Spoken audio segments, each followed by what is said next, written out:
ಇವತ್ತು ಟೋಟಲ್ ಒಂದು route map final ಆಗಿರುವಂಥದ್ದು.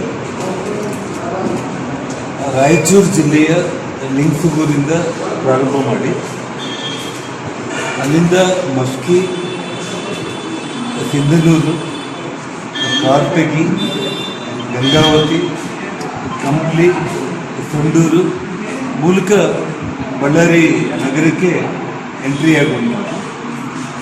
1ನೇ ತಾರೀಕು ಪ್ರಾರಂಭ ಆಗುವಂಥ ಈ ಒಂದು ಪಾದಯಾತ್ರೆ 9 ಅಥವಾ 10 ಅಂದರೆ ನಾಳೆ ಇಡೀ ನಮ್ಮ ಪಕ್ಷದ ಕಡೆಯಿಂದ ತಂಡ ರಾಜೀವ್ ಕುರ್ಚಿಯವರ ನೇತೃತ್ವದಲ್ಲಿ ಎಲ್ಲ ರೂಟ್ಗಳನ್ನು ಎಲ್ಲೆಲ್ಲಿ ಹಾಲ್ಟ್ ಮಾಡಬೇಕು, ಹೇಗೆ ಅದೆಲ್ಲದನ್ನು ಕೂಡ ಫೈನಲ್ ಮಾಡ್ತಾ ಇದ್ದಾರೆ. ಸರಿಸುಮಾರು 175 ಕಿಲೋಮೀಟರ್ ಪಾದಯಾತ್ರೆ ಇದಾಗಿದೆ.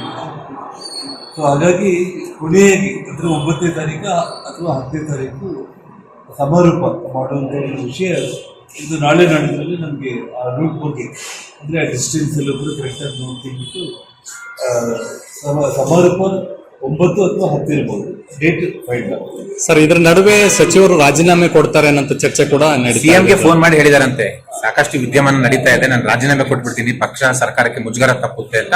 ಅದನ್ನ ನಾನು ಮಾಧ್ಯಮಗಳ ಮೂಲಕ ಬೆಳಿಗ್ಗೆಯಿಂದ ನಾನು ನೋಡ್ತಾ ಇದ್ದೀನಿ. ಅವರು ರಾಜೀನಾಮೆ ಕೊಡ್ತಾರೆ ಅಂತ ಹೇಳಿ ನಿಜವಾಗ್ಲೂ ಕೂಡ ಇಷ್ಟೊತ್ತಿಗಾಗಲೇ ರಾಜೀನಾಮೆ ಕೊಟ್ಟಿದ್ದು ತುಂಬಾ ಒಂದು ಗೌರವಯುತವಾಗಿ ಇರ್ತಾ ಇದೆ. ಇಷ್ಟೆಲ್ಲ ವಿಧಾನಸಭೆಯಲ್ಲಿ ಸುಮಾರು ದಿನಗಳ ಕಾಲ ಅವರ ರಾಜೀನಾಮೆಗೋಸ್ಕರನೇ ರೈತರ ಸಂಕಷ್ಟಗಳು ಬರದ ಬಗ್ಗೆ ಮಾತಾಡೋದಕ್ಕೂ ಕೂಡ ಅವಕಾಶ ಆಗದೇನೆ ಸನ್ಮಾನ್ಯ ಡಿ.ಕೆ. ಶಿವಕುಮಾರ್ ಅವರು ಈ ರಾಜ್ಯದ ಮೊದಲ ಬಾರಿಗೆ ಅವರು ಮುಖ್ಯಮಂತ್ರಿ ಆಗಿರುವಂಥ ಮೊದಲ ಅಧಿವೇಶನದಲ್ಲೇ ಇವತ್ತು ಕಾಂಗ್ರೆಸ್ ಪಕ್ಷ ಆ ಸರ್ಕಾರ ಪಲಾಯನವಾದಿ ಅನ್ನುವಂಥ ಒಂದು ಹೆಸರನ್ನ ಪಡ್ಕೊಳ್ಳುವಂಥ ಒಂದು ಅಪಕೀರ್ತಿನ ತಪ್ಪಿಸಬಹುದಾಗಿತ್ತು ಅವರು ರಾಜೀನಾಮೆ ಕೊಟ್ಟಿದ್ರೆ. ಮಾಧ್ಯಮಗಳ ಮೂಲಕ ನಾವು ತಿಳ್ಕೊಳ್ತಾ ಇರೋದು ಸರಿಯಾದ ವಿಚಾರ ಗೊತ್ತಿಲ್ಲ. ಆದರೆ ಇವತ್ತು ವಿಜೇಂದ್ರ ಅವರು ರಾಜ್ಯಾಧ್ಯಕ್ಷರು ಮತ್ತು ರಾಧಾ ಮೋಹನ್ ಅಗರ್ವಾಲ್ ಅವರ ಸಮಕ್ಷಮದಲ್ಲೇ ಇವತ್ತೆಲ್ಲ ಒಂದು ತೀರ್ಮಾನ ಆಗಿರೋದು. ಯಾವುದೇ ಕಾರಣಕ್ಕೂ ಕೂಡ ಅವರು ರಾಜೀನಾಮೆ ಕೊಡ್ತಾರೆ ಇನ್ನೊಂದು ವಿಚಾರಗಳು ಇನ್ನೂ ಸ್ಪಷ್ಟವಾಗದೇ ಇರುವಂಥ ಈ ಸಂದರ್ಭದಲ್ಲಿ ಜೊತೆಗೆ ಅವರು ರಾಜೀನಾಮೆ ಕೊಟ್ಟರು ಕೂಡ ರಾಜ್ಯದಲ್ಲಿ ಸಾಕಷ್ಟು ಇವತ್ತೇನು ರೈತರ ಪರ ಸಮಸ್ಯೆಗಳಾಗಿರ್ಬೋದು, ನಾವಲ್ಲಿ ಜಲಾಶಯದ ಬಗ್ಗೆ ಆಗಿರ್ಬೋದು ಮತ್ತು ಬರದ ಬಗ್ಗೆ ಆಗಿರ್ಬೋದು, ಎಲ್ಲ ವಿಚಾರಗಳಲ್ಲಿ ಕೂಡ ಪಾದಯಾತ್ರೆ ಮಾಡಬೇಕಂತ ಹೇಳಿ ಇವತ್ತೇನು ಪಕ್ಷದ ನಿರ್ಧಾರ ಏನಿದೆ ಅದನ್ನ ಅಂತಿಮವಾಗಿ ಇವತ್ತು ಫೈನಲ್ ಮಾಡಿದ್ದಾರೆ. ಇವತ್ತು ಟೋಟಲ್ ಒಂದು ರೂಟ್ ಮ್ಯಾಪ್ ಫೈನಲ್ ಆಗಿರುವಂಥದ್ದು. ರಾಯಚೂರು ಜಿಲ್ಲೆಯ ಲಿಂಗಸೂಗೂರಿಂದ ಪ್ರಾರಂಭ ಮಾಡಿ ಅಲ್ಲಿಂದ ಮಸ್ಕಿ, ಸಿಂಧನೂರು, ಕಾರ್ತಗಿ, ಗಂಗಾವತಿ, ಕಂಪ್ಲಿ, ಸಂಡೂರು ಮೂಲಕ ಬಳ್ಳಾರಿ ನಗರಕ್ಕೆ ಎಂಟ್ರಿ ಆಗುವಂಥದ್ದು.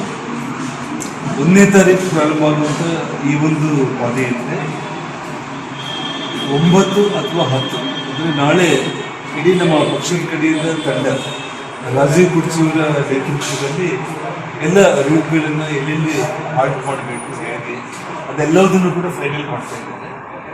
ಸರಿಸುಮಾರು 175 ಕಿಲೋಮೀಟರ್ ಪಾದಯಾತ್ರೆ ಇದಾಗಿದೆ.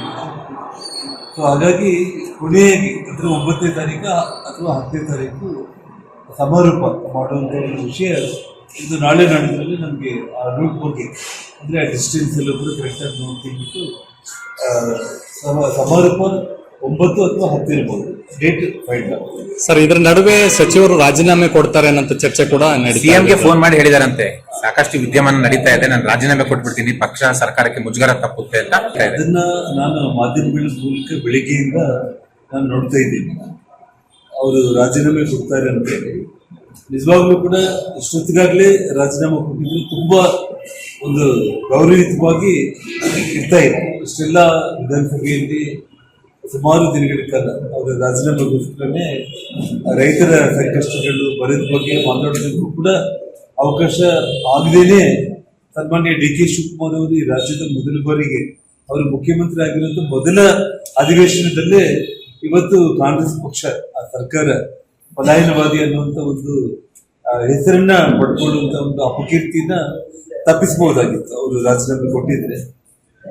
ಮಾಧ್ಯಮಗಳ ಮೂಲಕ ನಾವು ತಿಳ್ಕೊಳ್ತಾ ಇರೋದು ಸರಿಯಾದ ವಿಚಾರ ಗೊತ್ತಿಲ್ಲ. ಆದ್ರೆ ಇವತ್ತು ವಿಜೇಂದ್ರ ಅವರು ರಾಜ್ಯಾಧ್ಯಕ್ಷರು ಮತ್ತು ರಾಧಾ ಮೋಹನ್ ಅಗರ್ವಾಲ್ ಅವರ ಸಮಕ್ಷಮದಲ್ಲೇ ಇವತ್ತೆಲ್ಲ ಒಂದು ತೀರ್ಮಾನ ಆಗಿರೋದು. ಯಾವುದೇ ಕಾರಣಕ್ಕೂ ಕೂಡ ಅವರು ರಾಜೀನಾಮೆ ಕೊಡ್ತಾರೆ ಇನ್ನೊಂದು ವಿಚಾರಗಳು ಇನ್ನೂ ಸ್ಪಷ್ಟವಾಗದೇ ಇರುವಂತ ಈ ಸಂದರ್ಭದಲ್ಲಿ, ಜೊತೆಗೆ ಅವರು ರಾಜೀನಾಮೆ ಕೊಟ್ಟರು ಕೂಡ ರಾಜ್ಯದಲ್ಲಿ ಸಾಕಷ್ಟು ಇವತ್ತೇನು ರೈತರ ಪರ ಸಮಸ್ಯೆಗಳಾಗಿರ್ಬೋದು, ನಾವಲ್ಲಿ ಜಲಾಶಯದ ಬಗ್ಗೆ ಆಗಿರ್ಬೋದು ಮತ್ತು ಬರದ ಬಗ್ಗೆ ಆಗಿರ್ಬೋದು, ಎಲ್ಲ ವಿಚಾರಗಳಲ್ಲೂ ಕೂಡ ಪಾದಯಾತ್ರೆ ಮಾಡಬೇಕಂತ ಹೇಳಿ ಇವತ್ತೇನು ಪಕ್ಷದ ನಿರ್ಧಾರ ಏನಿದೆ ಅದನ್ನ ಅಂತಿಮವಾಗಿ ಇವತ್ತು ಫೈನಲ್ ಮಾಡಿದ್ದಾರೆ.